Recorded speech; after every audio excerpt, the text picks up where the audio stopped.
Olá! Hoje nós vamos falar sobre os benefícios em espécie, iniciando nossa conversa pelos benefícios por incapacidade. Então nós vamos analisar todos aqueles benefícios que estão envolvidos por alguma situação de incapacidade laborativa do trabalhador. Tá? Esse é o nosso primeiro horizonte de trabalho. Nessa parte 1 nós vamos trabalhar um dos benefícios por incapacidade e vamos seguir nessa linha, exaurindo todos os benefícios em espécie.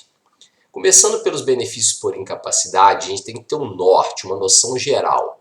E esses benefícios eles vão ser implementados, concedidos no âmbito do INSS, em razão de situações que acometam o trabalhador e que levem ele a um quadro de incapacidade laboral. O risco social protegido por esses benefícios é um risco muito típico, muito da natureza previdenciária, algo muito inerente, à existência do sistema, tá certo? Porque eles vão tutelar situações inesperadas, não programadas, em que o trabalhador perdeu sua capacidade de autossustento, de automanutenção, em razão de uma doença, de um acidente, que o levou a um quadro de incapacidade laborativa. Eu destaco aqui para vocês que quando a gente fala de benefícios por incapacidade, a gente tem que ter noção que existem várias naturezas de incapacidade laborativa. E para isso existirão vários benefícios previdenciários a serem implementados em razão de situações desta natureza. Então, situações de incapacidade laborativa. Bom, só para a gente apontar, quando você tem um quadro de incapacidade laborativa, você tem que saber qual que é a situação ali apresentada por aquele segurado, por aquele trabalhador. Pode ser uma incapacidade de natureza total ou parcial. Pode ser uma incapacidade de natureza temporária ou permanente. Então, dependendo da natureza da incapacidade que esteja ali presente naquele segurado, vai ter um benefício a ser concedido. Ou um ou outro, justamente dependendo do grau da incapacidade apresentada, digamos, do tempo de perspectiva de concessão, se é uma situação que não tem um prognóstico de recuperação, ou uma situação que tem um prognóstico de recuperação. Então essa é uma situação que leva a toda uma dinâmica de concessão dos chamados benefícios por incapacidade. A gente começa apresentando esses benefícios, sendo certo que o primeiro deles será o nosso objeto de estudo nessa videoaula aqui que nós estamos apresentando, mas é bom que a gente saiba que as nomenclaturas foram alteradas agora por meio da reforma constitucional de 2019, levou uma nova dinâmica de denominação dos benefícios previdenciários por incapacidade. Então saiba que nós temos hoje o antigo auxílio-doença sendo denominado de auxílio por incapacidade temporária, tá certo? E nós temos a aposentadoria por invalidez, aquela antiga aposentadoria, tão conhecida aposentadoria por invalidez, com uma nomenclatura um pouco diferente, aposentadoria por incapacidade permanente. E também temos o auxílio acidente. Estes são o grupo que forma os benefícios por incapacidade. Então existem 3 benefícios que vão tutelar situações em que o segurado estiver acometido de incapacidade laborativa.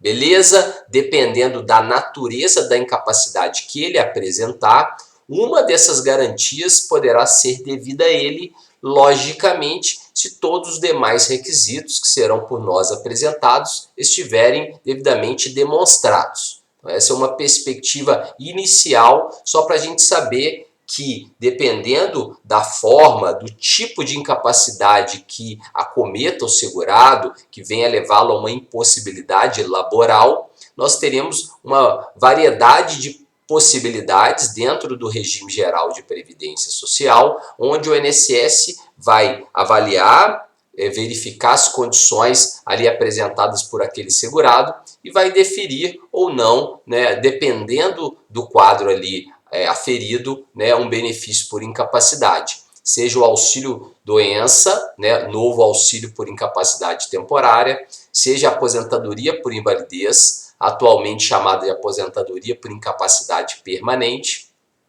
Só fazendo um destaque aqui, a alteração da nomenclatura se deu de forma que esses benefícios se adaptassem mais, digamos, coerentemente, né, à situação ali apresentada. Por exemplo, havia uma incompreensão muito grande do benefício que nós vamos ver hoje, que é o auxílio-doença, em razão somente das pessoas entenderem, dos segurados entenderem que era uma doença o fato gerador do benefício. E não necessariamente é uma doença. Pode ser uma doença de natureza o quê? Incapacitante. Então, se nós tivermos uma situação de incapacidade elaborativa, esse sendo o fato gerador da proteção, aí sim teremos uma perspectiva de concessão de benefício. Apenas uma doença sem um quadro de incapacidade, essa não é uma situação tutelável pela Previdência Social. Mas isso nós vamos ter muito tempo para falar no decorrer desse vídeo aqui, porque o nosso objeto hoje, né, nesse ponto, né, da aula, é o auxílio-doença, atual auxílio por incapacidade temporária. Então esse vai ser o benefício que nós vamos concentrar a atenção. As nossas próximas videoaulas vão trazer os demais benefícios por incapacidade. Só para destacar para vocês, nós temos a regulamentação do auxílio-doença na Lei 8.213, tá? A Lei 8.213 vem regulamentar os dispositivos da Constituição Federal de 88, que lá no artigo 201 apontam a incapacidade, né, como um fato gerador inerente à proteção previdenciária. Então, a própria Constituição traz que a Previdência, entre outras situações, ela tem que tutelar a incapacidade elaborativa do trabalhador. E essa perspectiva, né, de proteção, ela é destacada na Lei 8.213, dos artigos 59 ao 63, que vão, né, destacar e colocar regulamentações em torno dos requisitos, né, da forma de cálculo, da proteção que vai ser dada ao benefício de auxílio por incapacidade temporária. Nós temos ainda o decreto, né, o decreto 3.048 de 99, que é o regulamento da Previdência Social, que dos artigos 71 a 80 vai trazer todo um destacamento, né, toda uma regulamentação mais detalhada, típica, né, da função regulamentar, para somente esmiuçar os ditames legais, esmiuçar as normas e regras que serão ali, né, analisadas pelo INSS, né, aplicadas pela Previdência Social na busca da proteção de cada um dos segurados que estejam com um quadro de incapacidade, né, temporária. Certo? Beleza?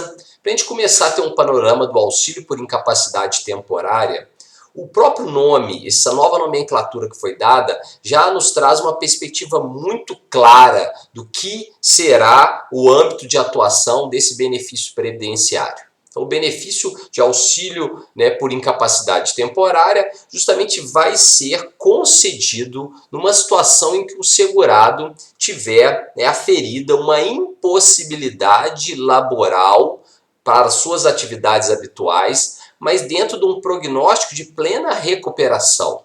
Ou seja, aquela incapacidade que ele ali apresenta é uma incapacidade totalmente reversível sob o aspecto médico. Então, algo que traz possibilidades de um retorno dentro de um panorama, né, aferível, né, analisável pela perícia médica. Então, há toda uma perspectiva de análise e, com base naquele quadro que é apresentado ali, a Previdência tem, né, a noção de que aquele segurado consegue retornar ao mercado de trabalho, porque esse quadro, seja físico, seja mental, ele é reversível, ele é superável. É uma incapacidade que vai acometer o segurado de forma temporária. Então essa é uma perspectiva que vai normalmente sempre ser aplicada à atividade ou analisada, né, vamos colocar assim, sobre a atividade habitual do trabalhador. A atividade que ele ali exerce será vista conforme o quadro, né, e os impedimentos que ele apresente sob o aspecto, né, laboral. Certo? Então o auxílio por incapacidade temporária ele entra neste cenário, no cenário da proteção de uma situação extremamente comum. Tá? Entendam que a situação de um segurado estar acometido por algo por alguma doença, ter sofrido um acidente e ter ficado, né, incapacitado temporariamente de exercer suas habituais atividades laborativas, isto é algo extremamente rotineiro na vida da Previdência Social. O INSS recebe, né, milhares por dia de requerimentos de benefício por incapacidade e vai analisar cada um deles à luz, né, das habituais atividades desempenhadas por aqueles segurados e, com base nisso, vai conceder ou não, dependendo do preenchimento de todos os requisitos legais. Beleza? Bom, só para destacar a parte constitucional do auxílio por incapacidade temporária, o artigo 201, inciso 1º, ele quem vai destacar justamente o caráter previdenciário deste auxílio. Esse auxílio vai entrar numa situação que ela é reconhecida como uma situação típica da seara previdenciária. É uma situação que a Constituição elencou como passível de tutela previdenciária, porque justamente uma incapacidade do trabalhador é algo que o leva a uma supressão das suas condições de autossustento, de automanutenção. O trabalhador perde a condição de venda da sua força de trabalho em prol da subsistência dele e da sua família, em razão de uma doença, de um acidente, uma situação transitória, mas que demanda proteção à luz do que foi elegível pela Constituição Federal como, né, passível de tutela previdenciária. Então, o auxílio por incapacidade temporária, hoje ele tem uma situação, e desde lá, na verdade, até o próprio nascedouro, né, a gente tem a tutela constitucional a esta situação que vai ser protegida pela Previdência Social. Beleza? Bom, seguindo o nosso caminhar, a gente debruça sobre o conceito legal, né, o que está na Lei 8.213, a respeito do auxílio por incapacidade temporária.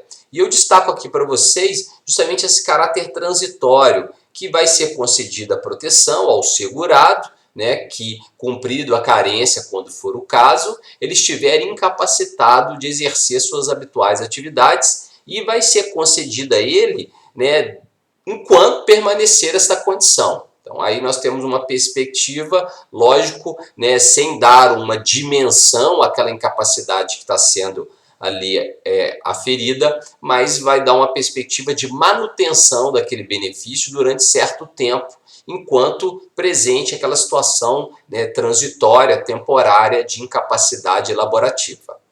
É bom destacar, né, um ponto aqui que nós vamos trabalhar de forma mais intensa, mas a incapacidade tutelável, né, que foi escolhida pelo legislador a título temporário, aquela incapacidade que supera 15 dias, ou seja, então o legislador estabeleceu que a Previdência iria tutelar incapacidades laborativas temporárias que forem superiores a 15 dias consecutivos. Então nós vamos depois poder amadurecer isso melhor. Incapacidades inferiores a 15 dias não são tuteláveis pela Previdência Social. Não se considera um risco, né, previdenciário, uma incapacidade do trabalhador que seja inferior a 15 dias. Essa foi a opção legislativa que vem sendo aplicada pela Previdência Social na análise e manutenção de benefícios por incapacidade de natureza temporária. Certo? Beleza? Então tá aí o conceito que está na Lei 8.213, no artigo 59, nós temos a definição do atual auxílio por incapacidade temporária, sendo certo que as leis, né, a lei e o decreto, não foram ainda adaptadas a essa nova nomenclatura. Então, se você for agora, nesse momento, analisar, fazer a leitura dos dispositivos legais, você vai identificar lá esse benefício pela nomenclatura de auxílio-doença. Ok? Nenhum prejuízo, é uma mesma dinâmica, só que uma melhor, digamos, definição agora atual por meio da Constituição Federal em torno do auxílio por incapacidade temporária. Bom destacar que após a reforma constitucional, a própria normatização previdenciária, através do ofício 6 circular aí, número 64 de 2019, veio esclarecer a situação, dar um esclarecimento em torno dessa interpretação, mostrando justamente a nova nomenclatura que está sendo dada ao antigo auxílio-doença e destacando as questões relativas a regras de cálculo, né, perspectivas que foram alteradas pela Constituição Federal de 88, né, na reforma de 2019, e serão aplicadas, de certa maneira, ao atual benefício de auxílio por incapacidade temporária. Então aqui eu apenas noticio para vocês os esclarecimentos foram trazidos pela própria regulamentação previdenciária em torno da interpretação que está sendo feita, né, quanto à reforma constitucional de 2019. Beleza. Agora a gente chega aqui ao clímax desse ponto da matéria, ao ponto central, é o ponto que qualquer estudante, né, do direito previdenciário, qualquer operador do direito previdenciário tem que ter isso muito bem, né, construído, né, que são os requisitos inerentes a cada uma das proteções. Nesse momento agora, nós vamos nos debruçar, né, sobre os requisitos que vão ser exigidos para a concessão do auxílio por incapacidade temporária. E quais são eles? Quais são, né, as situações, né, indispensáveis, aquelas que são exigidas pela Previdência Social quando da análise de qualquer pedido, qualquer requerimento de auxílio por incapacidade temporária. Eu vou citá-las, depois nós vamos entrar em cada um dos requisitos para melhor estudá-los, tá certo? Então, citando esses requisitos, vejam só, o primeiro requisito a ser demonstrado é justamente a ocorrência de uma incapacidade laborativa de natureza temporária que seja superior a 15 dias. Então tá o primeiro panorama, o primeiro requisito a ser demonstrado, a existência de uma incapacidade laborativa superior a 15 dias. Comprovada a incapacidade, quando for o caso, vai ter que comprovar o cumprimento da carência que está estabelecida em lei, o número mínimo de contribuições mensais que são exigidas para que haja a concessão da proteção. Então, o segurado, quando for o caso, porque nós veremos que existem situações excepcionais, o segurado vai ter que já ter comprovado que contribuiu à Previdência por determinado período.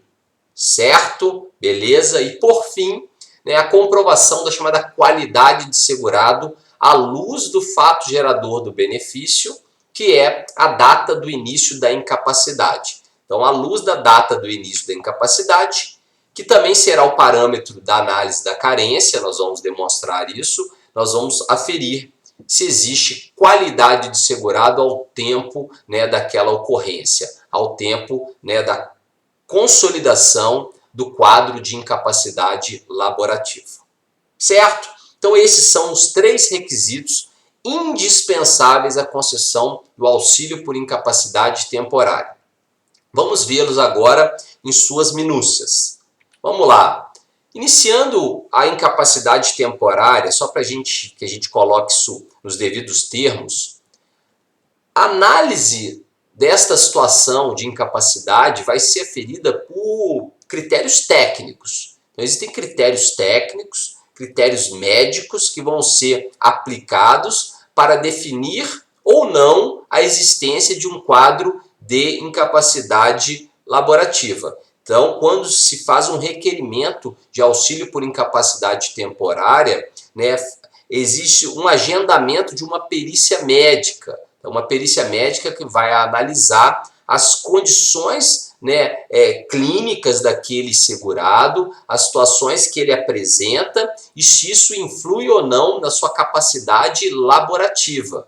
Então, o médico perito federal, né, que hoje atua, né, em prol da análise das perícias médicas previdenciárias, esse profissional, servidor público federal, ele vai ter a responsabilidade de fazer toda uma análise do quadro ali apresentado por aquele segurado e com base, né, em todas as informações que ele ali colher, ele vai chegar a uma conclusão da existência ou não de uma incapacidade laborativa, dimensionando essa incapacidade no tempo e ainda estabelecendo o seu marco inicial. Então essas são, na verdade, atribuições, responsabilidades importantes do médico perito federal quando de uma análise de uma perícia médica, tá certo? Esse é o padrão definido em lei para, né, a aferição e análise dos benefícios aqui colocados. Beleza?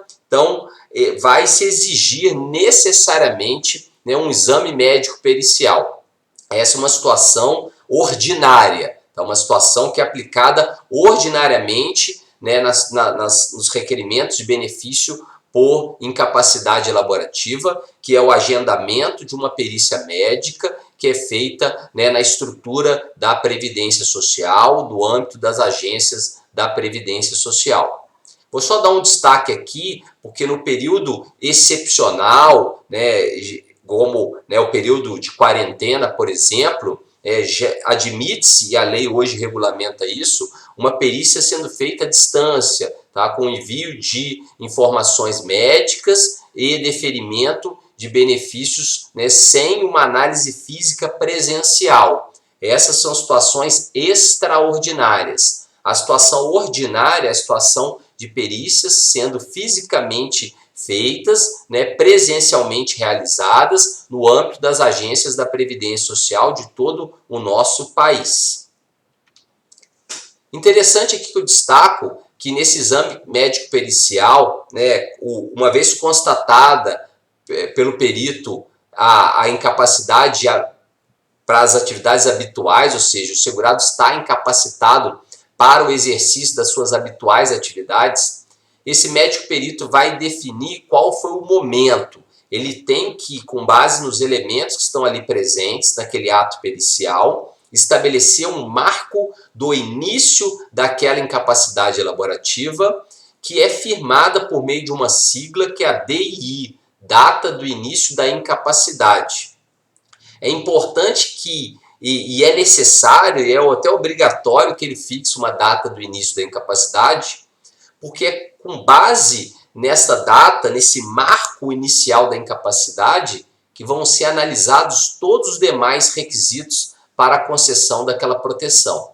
Então, o médico perito fez a análise, ele estabeleceu um marco inicial da incapacidade elaborativa e é com base naquele dia que foi estabelecido pelo perito que ele vai buscar, conforme os documentos que foram analisados, os sistemas que ele acessa, né, a data, por exemplo, da ocorrência de um acidente, ele vai ter ali o momento de uma internação, ele vai ter ali um marco para definir o início do quadro de incapacidade laborativa daquele trabalhador.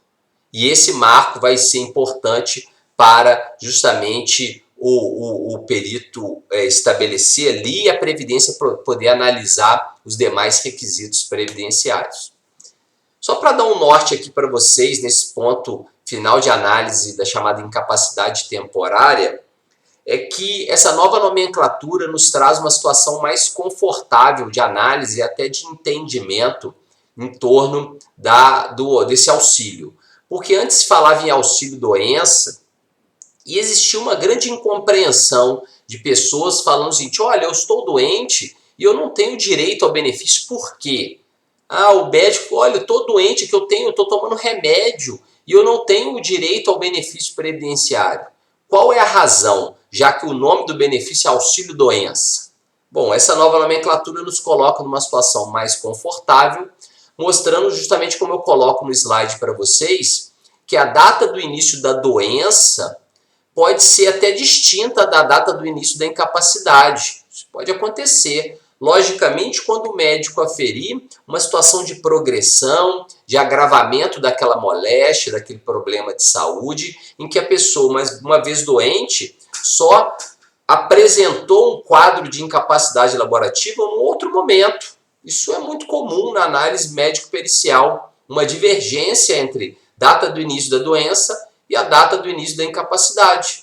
Logicamente, elas podem ter se dado no mesmo dia, isso também é comum, mas também é comum observar, né, uma definição pelo médico perito de momentos distintos do nascimento da doença e da ocorrência de um quadro de incapacidade elaborativa. Por exemplo, um segurado que foi, por exemplo, numa análise, numa consulta médica cardiológica, foi aferida ali uma situação de pressão descontrolada, né? E ele começa a tomar um medicamento.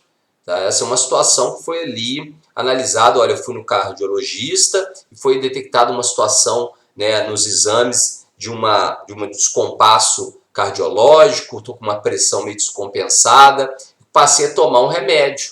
Beleza, a pessoa está numa situação em que ela, tratada, medicada, ainda continua trabalhando. Mas digamos que essa pessoa tem um quadro ali hipertensivo grave que leva ele a uma situação de incapacidade elaborativa. Às vezes uma internação, às vezes uma situação, né, de cuidado médico mais intenso, vai mostrar que muitas vezes a doença nasceu num momento, mas a incapacidade elaborativa em outro. Isso não traz nenhuma, digamos, complicação para a análise médico-pericial. O médico vai definir qual o momento onde nasceu a doença e qual o momento onde efetivamente nasceu a incapacidade elaborativa. E todos os elementos e os demais requisitos que nós veremos agora vão ser analisados não à luz do início da doença, mas sim à luz do início da incapacidade elaborativa, porque este é o fato gerador da proteção previdenciária. Beleza? Bom, e a gente segue para o nosso segundo requisito. O segundo requisito a ser analisado numa concessão de benefício por incapacidade temporária é a carência, o cumprimento da carência mínima, que nos termos da lei, a lei estabelece que para se conquistar o direito, ou seja, para se conquistar o direito à proteção da incapacidade temporária, o segurado já deve ter cumprido um período de contribuições mínimo. Então já tem que ter vertido um número mínimo de contribuições à Previdência Social para que nasça, que abra, sob um aspecto, digamos, geral, a concessão de uma proteção por incapacidade temporária. E o que o artigo 25 da Lei 8.213 traz? Traz a exigência de um número mínimo de contribuições mensais, ou seja, 12 contribuições mensais é um número estabelecido pela lei para, né, o cumprimento da carência para fins de benefício por incapacidade. Então a lei vai exigir que o segurado já tenha, né, implementado, cumprido um número mínimo de 12 contribuições mensais para que ele faça jus àquela proteção. E essas 12 contribuições mensais vão ser analisadas, né, com base na DI fixada pelo médico perito. Por isso, a importância desta fixação em momento exato onde ocorreu a incapacidade elaborativa. Porque esse segundo requisito aqui vai ser analisado à luz da DI, como eu faço uma pequena ilustração para vocês aqui. Olha, vejam só. Como regra, né, o segurado tem que comprovar essas 12 contribuições mensais. Só que, como eu mostro aqui, essas 12 contribuições mensais já devem ter sido efetuadas anteriormente à ocorrência do fato gerador. Então, se a incapacidade se deu naquele momento ali, nós vamos aferir o cumprimento da carência em momento anterior, né, por um período, né, do passado, do histórico de contribuições ali vertidas pelo segurado à Previdência Social, sob pena de, quando da ocorrência de uma incapacidade, e mesmo que hajam contribuições posteriores a ela, às vezes o segurado, num afã de buscar proteção, ele recolhe contribuições, normalmente como contribuinte individual, posteriormente à ocorrência daquele fato, e essas contribuições não terão qualquer validade para fins de carência, caso a incapacidade seja aferida ali no momento correto. Então, a incapacidade sendo aferida no momento correto, mesmo que hajam contribuições vertidas posteriormente àquele fato, não levarão, né, ao cumprimento do que a lei exige a título de carência. Então, O número mínimo de contribuições mensais necessariamente tem que ser vertido antes da ocorrência do fato gerador, como eu consigo, né, expor e ilustrar para vocês nesse slide aí que vocês estão vendo. Beleza? Bom, embora a gente fale da carência em regra de 12 contribuições mensais, a própria lei, no artigo 26, vai trazer as exceções, as situações que admitirão a concessão de auxílio por incapacidade temporária, mesmo não tendo aquelas 12 contribuições mensais já vertidas ao sistema. Então a lei elenca várias situações, tá? Várias situações onde é possível a concessão de um auxílio por incapacidade temporária, mesmo não existindo ali 12 contribuições ao sistema. E quais são essas situações que excepcionam a regra da carência no benefício por incapacidade temporária? Bom, a primeira delas é a chamada ocorrência de um acidente de qualquer natureza.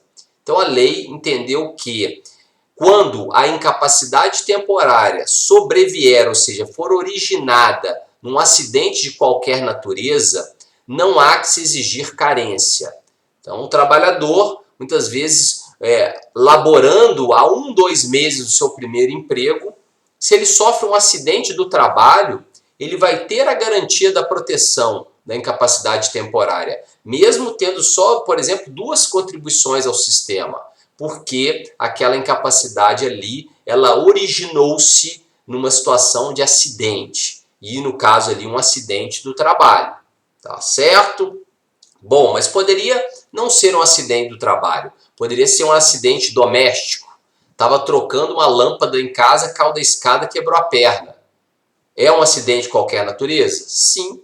Poderia ser um acidente automobilístico. Estava andando de carro, né, foi abarroado por outro carro, machucou, ficou com uma situação de necessário tratamento e afastamento temporário da atividade. Pode ser uma situação também, né, a ser protegida pela Previdência Social. Um acidente, por exemplo, que a gente fala, um acidente esportivo, também qualquer situação que leve a um quadro de incapacidade temporária advinda de um acidente, e aí a lei fala de qualquer natureza, será admitido mesmo sem as 12 contribuições mensais. Certo? Bom, seguindo a linha das situações que dispensam a carência, nós temos as chamadas doenças ocupacionais. Nesse âmbito de análise das doenças ocupacionais, ou seja, aquelas que surgiram em razão do exercício das atividades laborativas do segurado. Então, o segurado ele teve, né, uma situação desencadeada, né, que levou a uma doença incapacitante, mas essa situação ela tem origem, ela é desencadeada, como eu disse aqui, né, pelo exercício das habituais atividades laborativas. Então, eu estou trabalhando, aquele segurado está trabalhando, e em razão do esforço, da dinâmica daquele trabalho, das condições laborativas que ele está sujeito, ele desenvolveu uma doença que vai levar a um quadro incapacitante. A lei distingue, lá no artigo 20 da Lei 8.213, então a lei vai trazer distinções dessas doenças ocupacionais, colocando elas em 2 cenários. Nós temos, como eu aponto aqui para vocês, a doença profissional e a doença do trabalho. Todas as doenças de natureza ocupacional. A doença profissional é uma doença típica de certas atividades. Então já é do conhecimento do próprio legislador e regulamentado por ele que algumas doenças elas têm uma predisposição a nascerem de certas atividades laborativas. Então existem certas atividades que elas naturalmente fazem desenvolver algumas doenças, alguns problemas de saúde. E isso já é conhecido pelo legislador. Como um exemplo muito fácil de entender, aquele sujeito que trabalha com digitação, ele é digitador na empresa, ele desenvolveu um quadro de lesão por esforço repetitivo.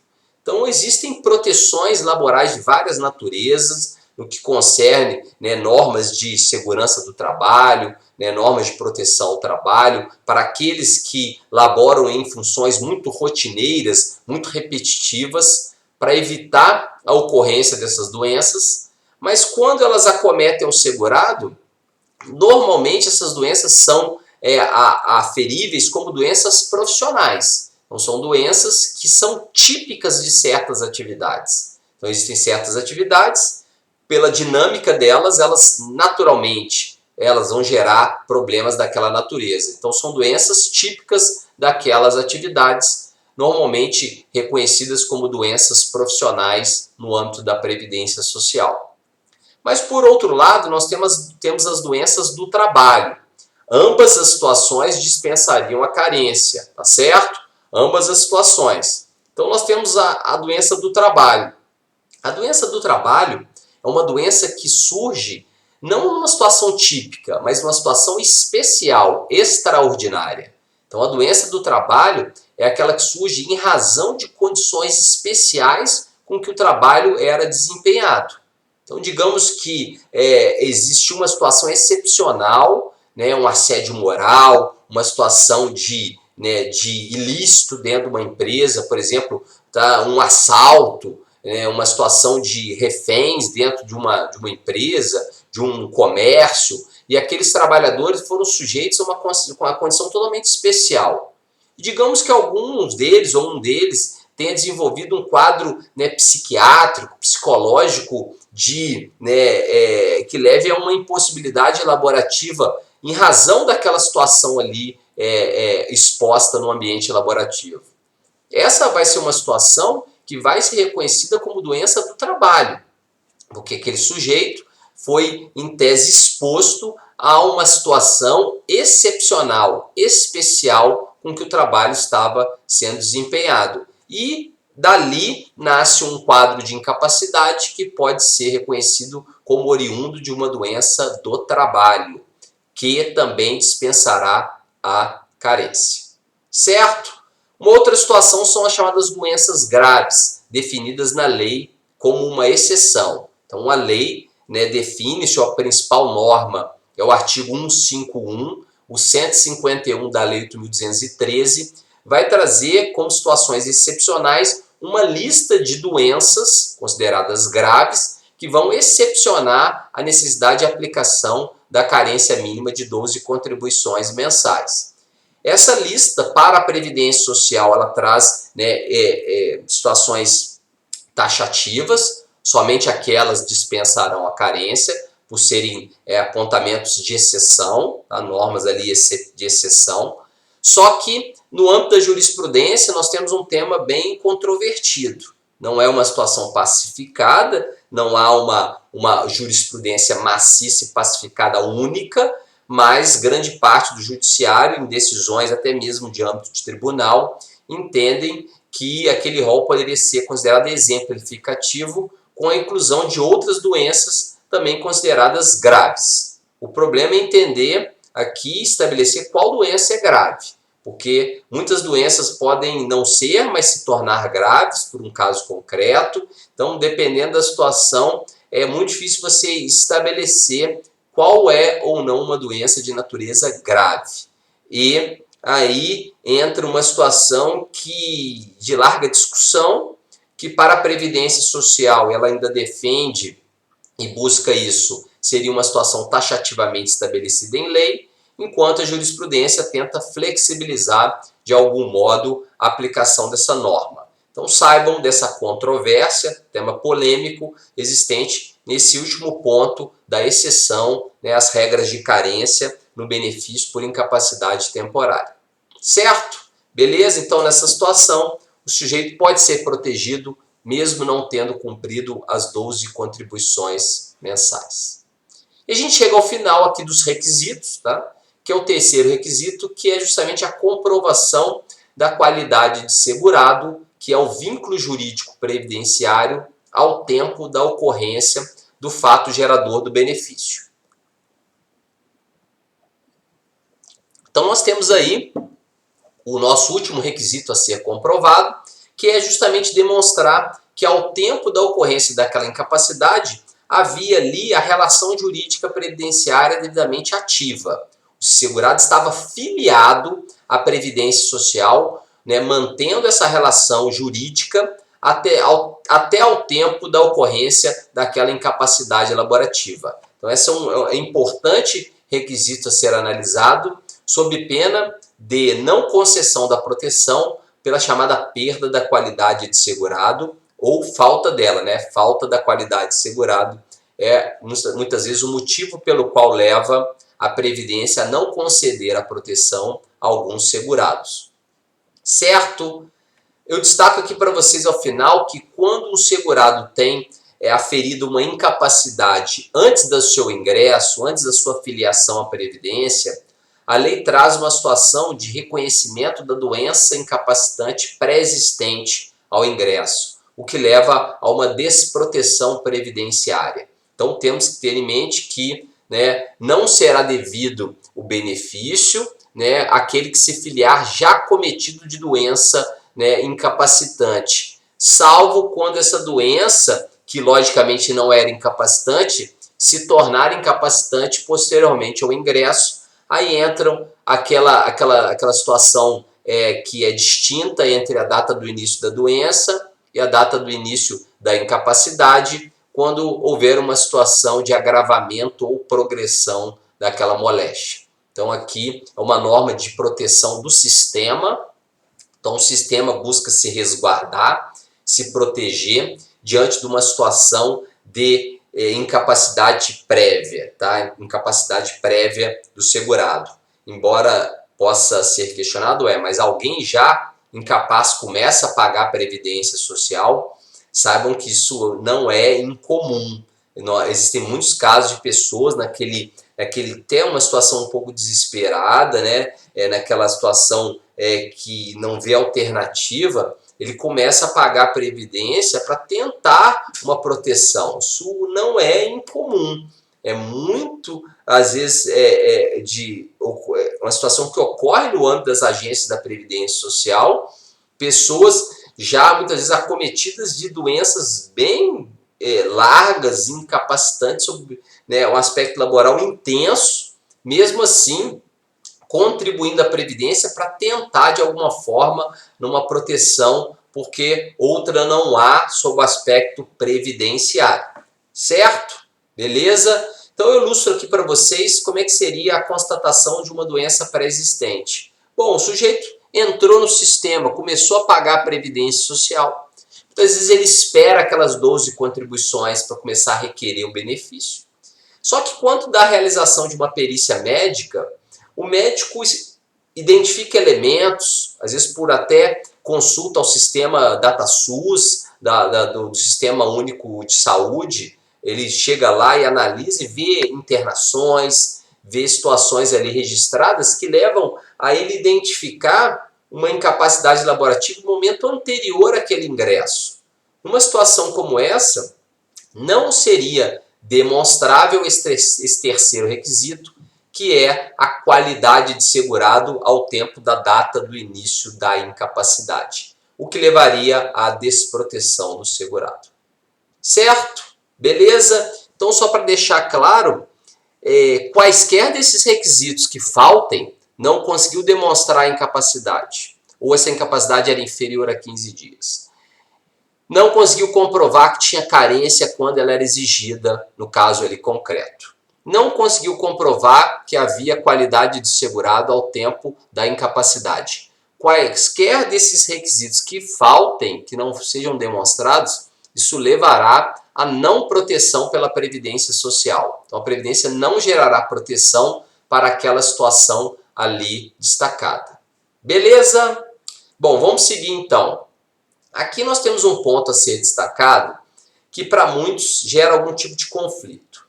Porque eu já vi que a pessoa recebe nos primeiros 15 dias do afastamento.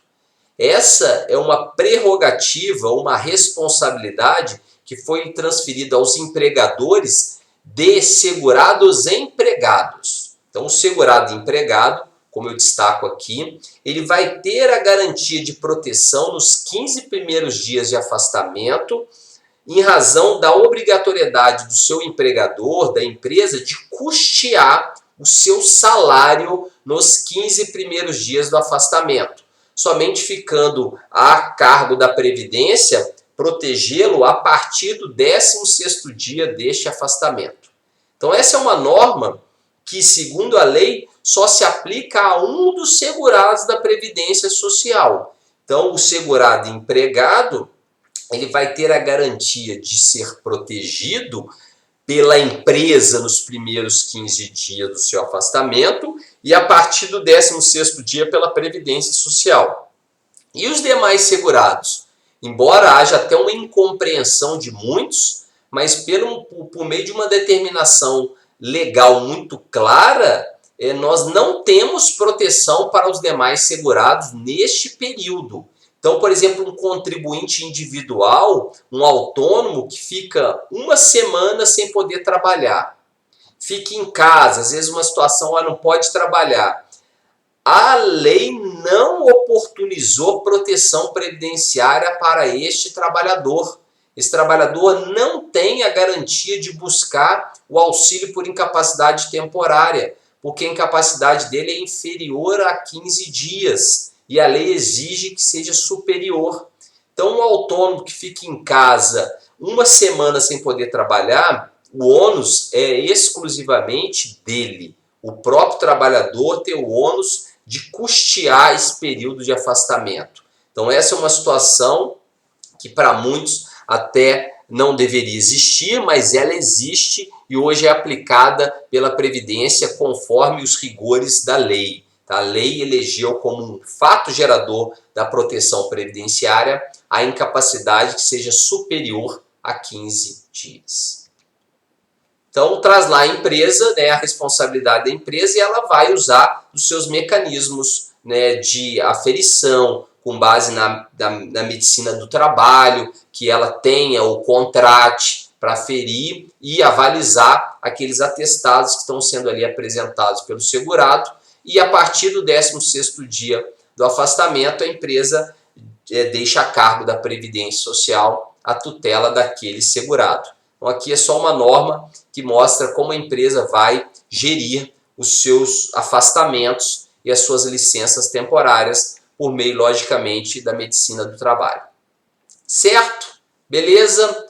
Bom, aqui nós vamos citar algumas situações novas, umas situações que foram colocadas na lei, ou seja, regulamentadas por meio de medida provisória, agora no início de 2019, transformadas em lei, e algumas restrições novas que foram colocadas justamente em razão de situações de melhor definição de proteção do segurado que está preso.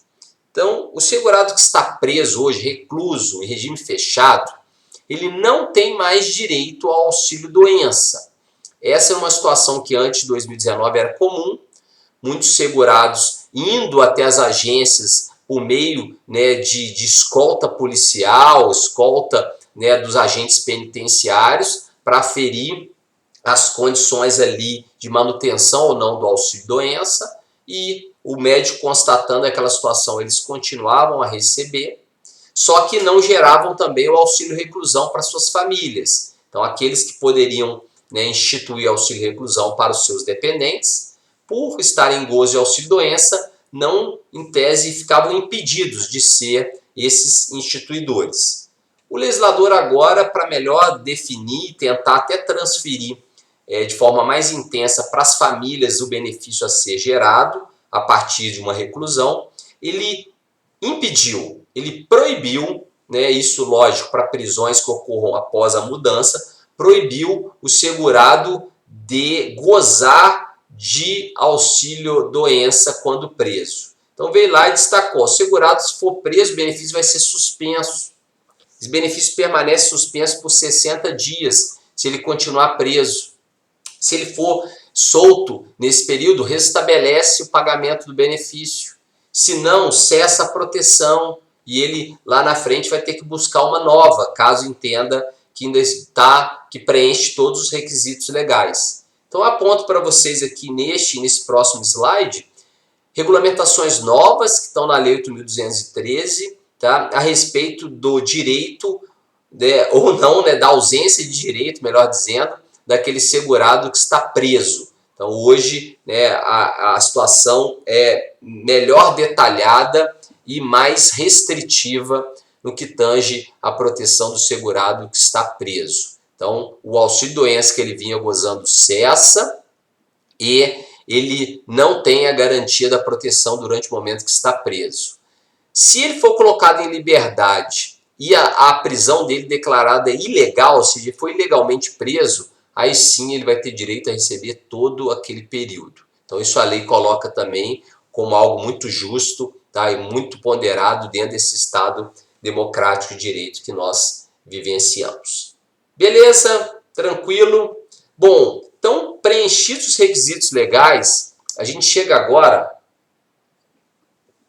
no momento da nossa aula, onde a gente vai entender como é fixado o marco de início do benefício, chamada data de início do benefício. A DIB, essa sigla que a gente utiliza para demonstrar o momento em que o benefício é iniciado, ele marca o momento em que a Previdência passa a ser devedora das prestações pecuniárias decorrentes daquele benefício. Então, muitas vezes, ocorre às vezes algum atraso, alguma situação que posterga o início do pagamento.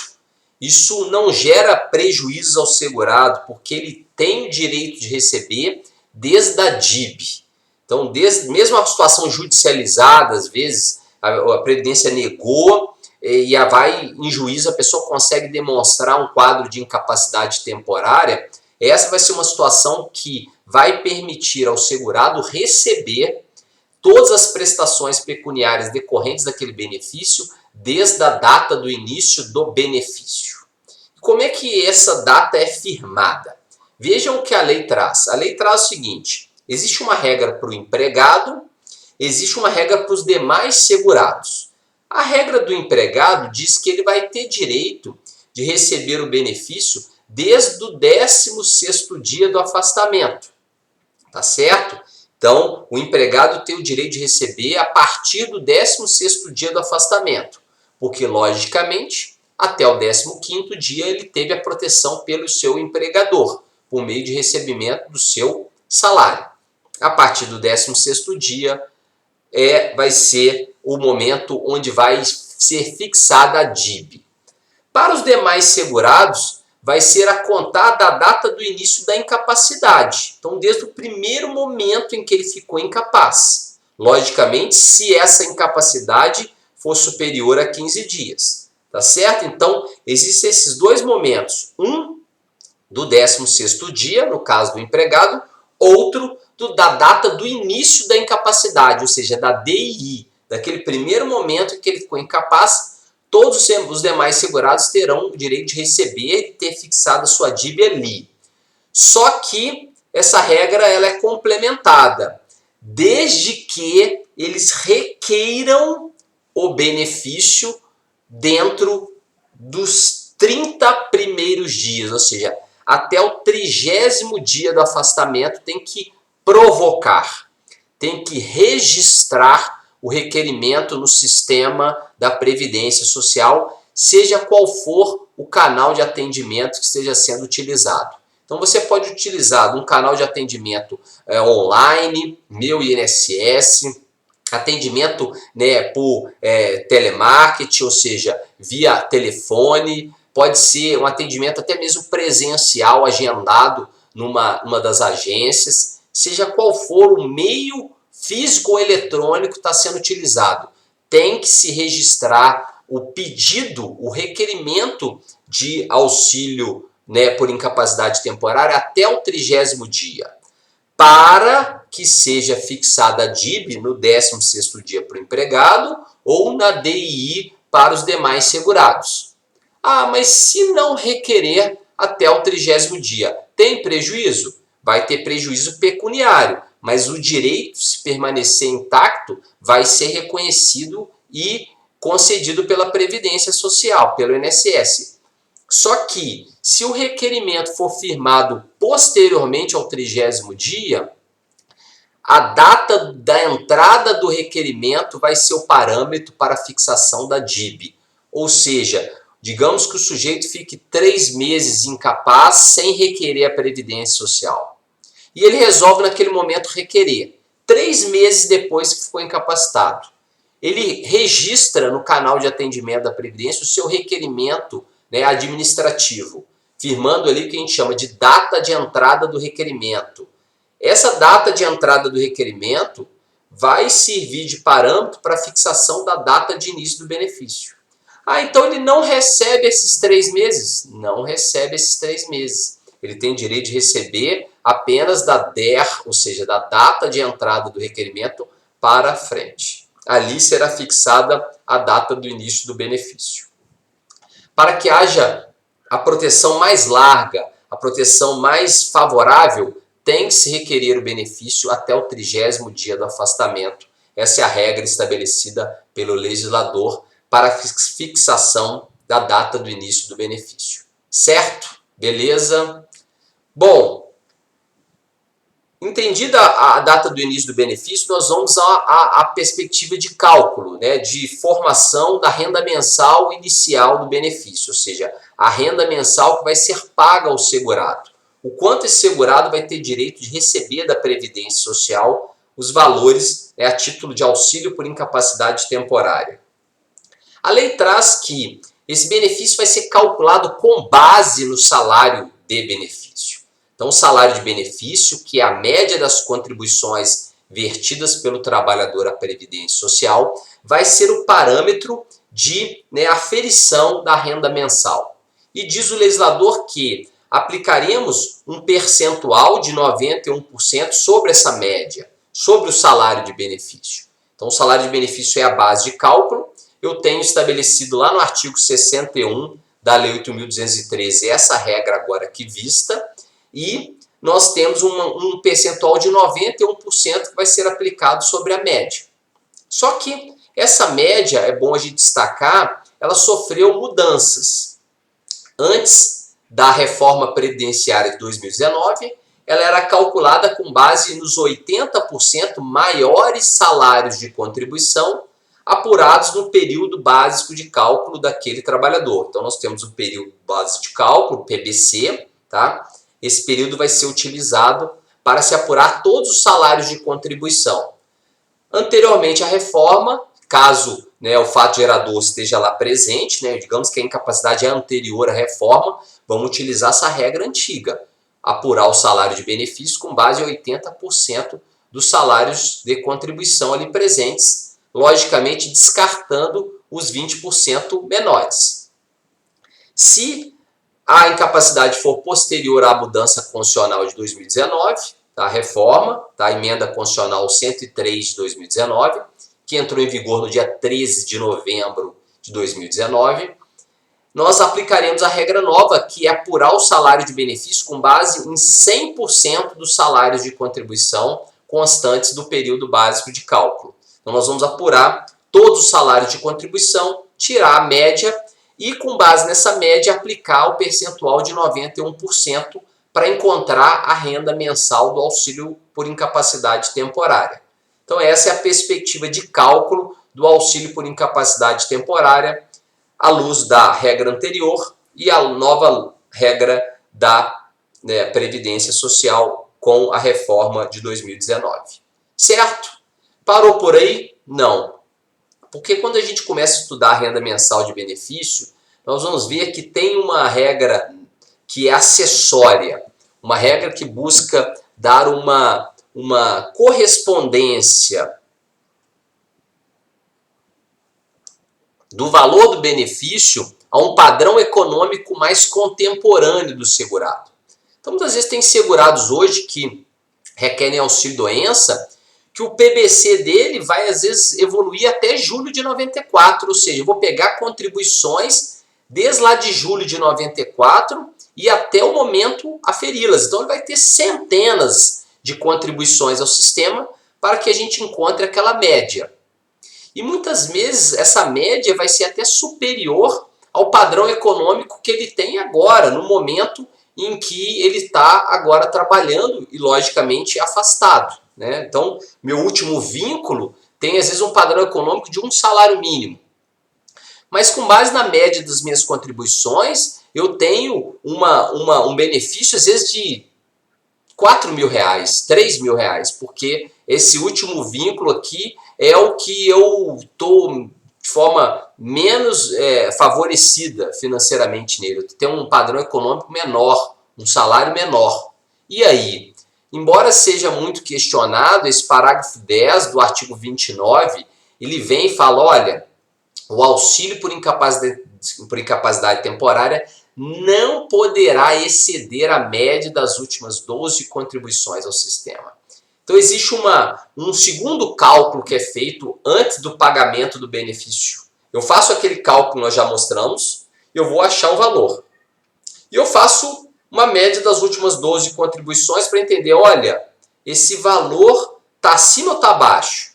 Se tiver acima, ele não é aplicado, nós vamos aplicar a média das últimas 12 contribuições. Ou seja, o segurado aqui, a pior perspectiva é o que vai ser dado a ele. Se ele tem uma média que é menor que a média das últimas 12 contribuições, ele vai receber a média com 91% sobre aquele valor. Se ele tiver a média das últimas 12 contribuições abaixo daquele outro valor que foi aferido, ele vai receber essa última. Então, a perspectiva que foi dada é o pior dos cenários. O pior dos cenários, seja calculando primeira regra, segunda, é o que vai ser dado ao segurado da Previdência Social, algo um tanto quanto nocivo, mas para o legislador coerente com o padrão econômico que ele tem ali em mente e justamente para estimulá-lo ao retorno ao mercado de trabalho. Tá? Então aqui, essa regra não foi colocada à toa, essa regra do parágrafo 10, ela foi colocada para dar uma fiel correspondência ao padrão econômico contemporâneo do segurado para um estímulo ao retorno ao mercado de trabalho. Porque muitos segurados eles tinham auxílios doença que superavam o valor até da sua remuneração. Então um segurado, por exemplo, que está recebendo auxílio doença de R$ 3.000, mas está ganhando da empresa R$ 1.500, ele não vai ter qualquer estímulo a voltar ao mercado de trabalho, porque ficar afastado para ele é muito mais vantajoso que voltar a trabalhar. Então é isso que o legislador tentou coibir com essa norma agora posta para vocês. Certo? Beleza? Bom, chegando já à caminhada final da análise do auxílio por incapacidade temporária, nós chegamos ao ponto, digamos, de desfecho desse benefício. Esse benefício, pela lógica dele, até pela própria nomenclatura que ele traz, é um benefício temporário. Então, esse benefício temporário, ele terá uma perspectiva de cessação. Então, o benefício vai ter uma data de cessação, porque, logicamente, ele foi concedido para tutelar uma situação transitória. Se ele foi construído para tutelar uma situação transitória, logicamente ele vai ter uma data de cessação do benefício. Beleza? Algo bem natural. E como é que funciona a sistemática? Bom, a gente tem uma sistemática cuja nomenclatura é chamada cobertura previdenciária estimada, ou também chamada alta programada. Isso determina aos médicos peritos quando da perícia inicial, ou seja, então o segurado chegou lá na perícia inicial, a primeira que ele está fazendo. O médico identifica a incapacidade, estabelece seu marco inicial, estabelece a natureza da incapacidade temporária e esse médico vai estimar, vai programar um tempo suficiente para a alta do segurado, ou seja, para que ele consolide aquele quadro ali e consiga voltar plenamente ao mercado de trabalho. E nessa estimação, nessa programação que o médico faz, ele já fixa uma data de cessação do benefício. Então o segurado já sai ali daquela perícia com uma perspectiva concreta de gozo da proteção. Até quando você vai gozar dessa proteção? Você vai gozar dessa proteção até esse momento. É o momento que o médico identificou suficiente para a sua plena recuperação, para a plena recuperação daquele segurado. Então essa é uma perspectiva que é aplicada aos benefícios por incapacidade temporária. O segurado entra na perícia, ele já sai dali com uma perspectiva em tese de cessação. Bom, aí você me pergunta, bom, mas se por acaso o médico dimensionou mal ou até aquela doença não evoluiu conforme um padrão e o segurado ao tempo ou próximo a DCB ainda está incapacitado? Bom, a lei traz que o segurado, ele, em tese, pode pedir a prorrogação daquele benefício. Isso é algo que está dentro da sistemática da alta programada, da COPS. Então, o segurado, nos 15 dias que antecedem aquela DCB que foi firmada pelo médico perito, ele pode ir lá e provocar a Previdência e falar, olha a Previdência Social, olha a INSS, embora o médico tenha fixado a DCB nesse momento, eu ainda não estou pronto para voltar ao mercado, não estou em condições. Então eu estou pedindo aqui uma prorrogação desse benefício. Nesse momento vai ser agendado o quê? Uma nova perícia médica. Uma nova perícia médica que vai analisar, olha, realmente foi insuficiente esse tempo, eu vou te dar mais um período para a sua recuperação. E o médico avalia e nessa perícia de prorrogação ele fixa uma nova DCB lá na frente para o segurado, em tese, permanecer em gozo do benefício e ter já uma perspectiva de alta para o futuro.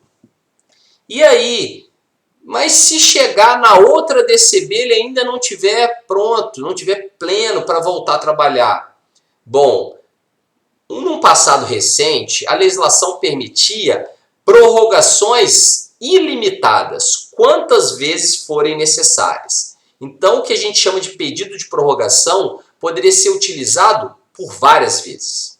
Só que numa situação bem recente, o legislador alterou a sistemática da perícia médica para estabelecer uma limitação. Então, hoje, a gente tem um número limitado de perícias.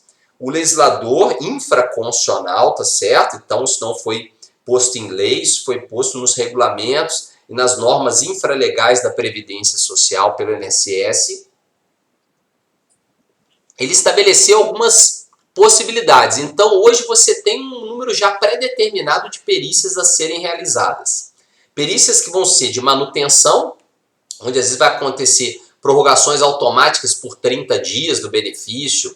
Isso são situações para melhor gerir até a agenda da perícia médica do INSS. E nós temos a chamada perícia médica conclusiva e a resolutiva. Então o segurado vai pedindo prorrogações, muitas delas vezes automáticas, mas quando ele chega na perícia conclusiva, o médico perito vai ter opções. Ou ele prorroga por 2 meses, 6 meses ou 1 ano aquele benefício, ou ele caminha para reabilitação profissional, ou ele já transforma, converte aquele benefício em aposentadoria por incapacidade permanente.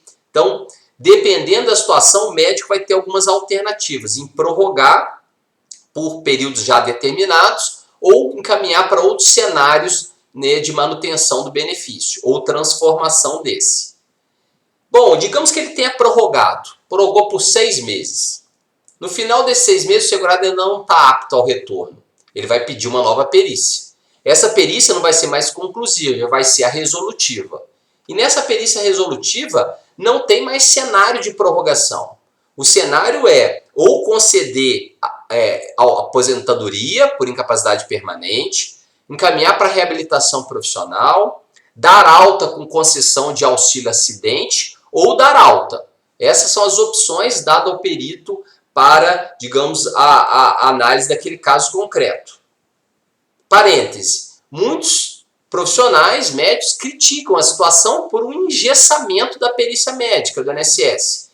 Colocou o perito numa situação engessada. Ele não tem saídas que possam ser trabalhadas dentro da sua concepção médica pura. Ele está atrelado a situações institucionais que vão criar parâmetros, né, delimitações fixas para ele ali trabalhar.